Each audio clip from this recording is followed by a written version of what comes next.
Hey guys, welcome back to Red Devil TV. 6 days into our last game of the season against Crystal Palace. It's a must-win, with West Ham getting 1 point against Man City. I couldn't believe they were winning 2-0 at half-time yesterday. At one point, I did think Man City were going to bottle it like they bottled the Champions League. But listen, guys, let's talk about some of the reports and information that came out late on last week and within the last couple of days, okay?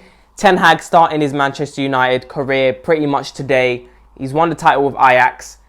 I'm excited. Quotes have come out that, you know, he's talked about Ronaldo, said how he wants to keep Ronaldo. He's a big player for the club, and he's going to be an important player for next season, and that's fantastic news. Obviously, there's always going to be some sort of debate. Whatever new manager came in, it was a debate when Ralph came in, if he was going to use Ronaldo, you know, that gegenpressing style of football, whatever.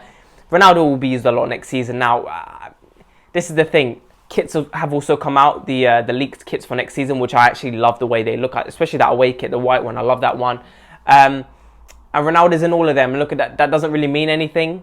But with Ronaldo's interview, him stating, you know, he's happy with Ten Hag coming in. He wishes him all the best, and how they all need to listen to Ten Hag if they want a change and if they want to win titles next season. Look, that's big ambitions from Ronaldo, because it's going to be tough next season.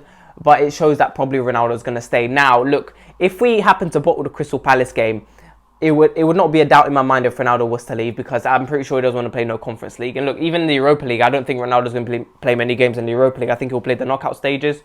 I don't think he'll play the group stage games. I think if I was Ronaldo and if I was the manager, look, Ronaldo will want to play every game. That's just how he is. He's a competitor and he wants to score goals and he wants to be a team player. But at the end of the day, with us needing a striker in the summer, I would just play Ronaldo in most of the league games, and I would play him in the knockout stages of the Europa League, probably maybe with two strikers up front, or maybe just him up front by himself. But look, listen, the fact that we're getting another striker in the summer, which hopefully we will, Ronaldo has always suited a better system with two strikers up front. Now, if Ten Hag will use that, maybe not. I think Ten Hag will stick to a 4-2-3-1, 4-3-3, especially if we get Frankie de Jong, who essentially, we've been linked to Calvin Phillips again. It looks like Calvin Phillips is an actual target. And look, I mentioned on this channel, and I've talked to a lot of people about how we would use Frankie de Jong. And look, at Ajax, he was played in the 2. At times, he was played in the 3 with Van der Beek and Sean. But with Frankie de Jong being a deep-lying playmaker, you know, it'll be a lot better to play him in a 2 with Calvin Phillips. You can play Calvin Phillips in a 1 by himself. You can run the midfield, and of course, you can rely him in those situations to control the midfield and rely him to, you know, get those tackles in, get those interceptions in. He's got that pace. He's energetic. And he's quite aggressive. The thing is, if I feel like we're going to get two midfielders. If we get two midfielders, yeah, you can play a midfield 3 with Calvin Phillips, De Jong, and maybe Bruno.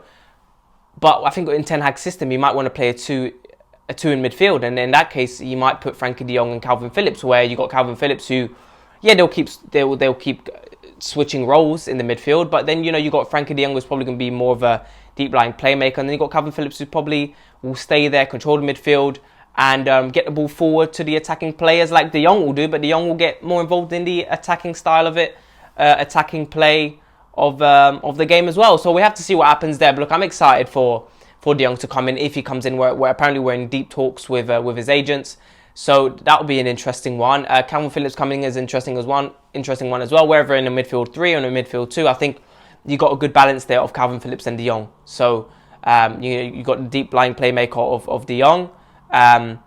However, one thing I will say about De Jong is his stats in terms of tackles and interception in his own box is not great.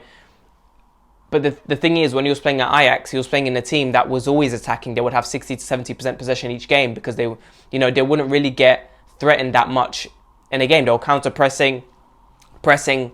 So with Man United, it'll be interesting next season. And this is the thing, this is why the Ronaldo situation is interesting, because he's a player who does press, but he doesn't press to the extent that other players will press, like a Van der Beek or a De Jong. So this is the thing, Van der Beek is still there. So if you play Calvin Phillips and De Jong in the midfield, or you can play Bruno in the number 10, and then maybe Van der Beek plays in the number 10, Van der Beek might not even get a look in. He might not even get a look in.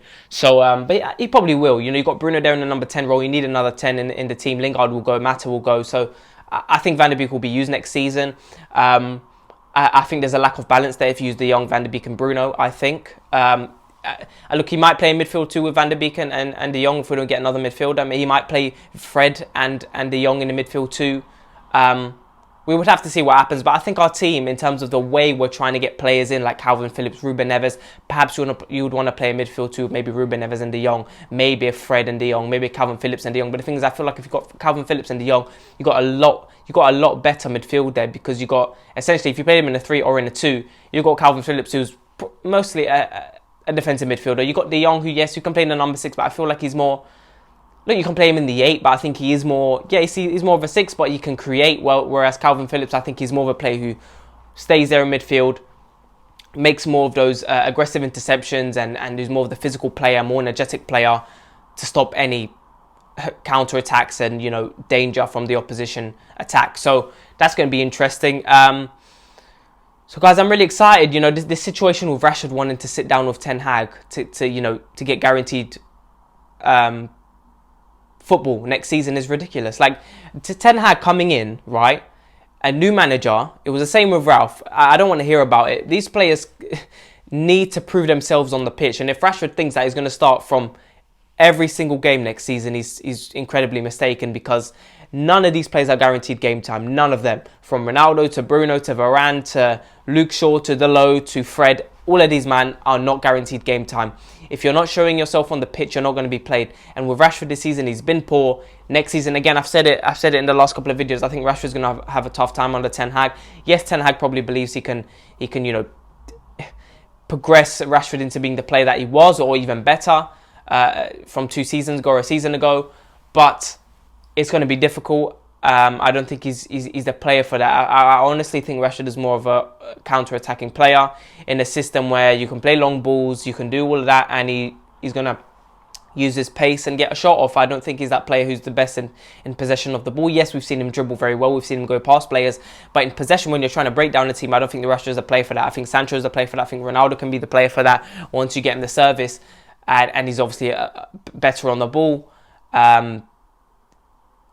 And this is the thing, like, if you look at a lot of these players who we might get next season, the Calvin Phillips, the De Jong, if you play Van de Beek, these are players who play quick football, one-touch football. And if you've got Sancho, Van de Beek, Frankie de Jong, Calvin Phillips, these are players who will link up very well. And they'll be able to feed Ronaldo next season. It's as simple as that. So I'm really excited for next season, and I'm excited for some of these talks coming out. And look, I'm excited to hear Erik Ten Hag's interview when the video comes out. I'm excited to hear what he has to say about our team and his plans.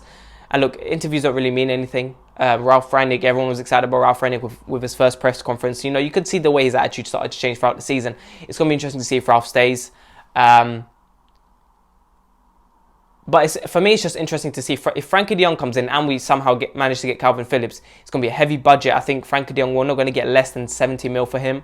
Calvin Phillips, not less than 50 mil, I think. I would rather get Ruben Neves. I think he'll probably be 50 mil. Would I prefer Ruben Neves or Calvin Phillips with Frankie de Jong? I'll probably prefer Calvin Phillips, because if you played him in the midfield too, like I just said, you got more of a balanced midfielder. Yes, I think Ruben Neves, he's got a good all-round game, but Calvin Phillips, look, he's more a defensive midfielder. You've got Frankie de Jong, who's pretty much good everywhere, with his passing, with his dribbling, with his creation.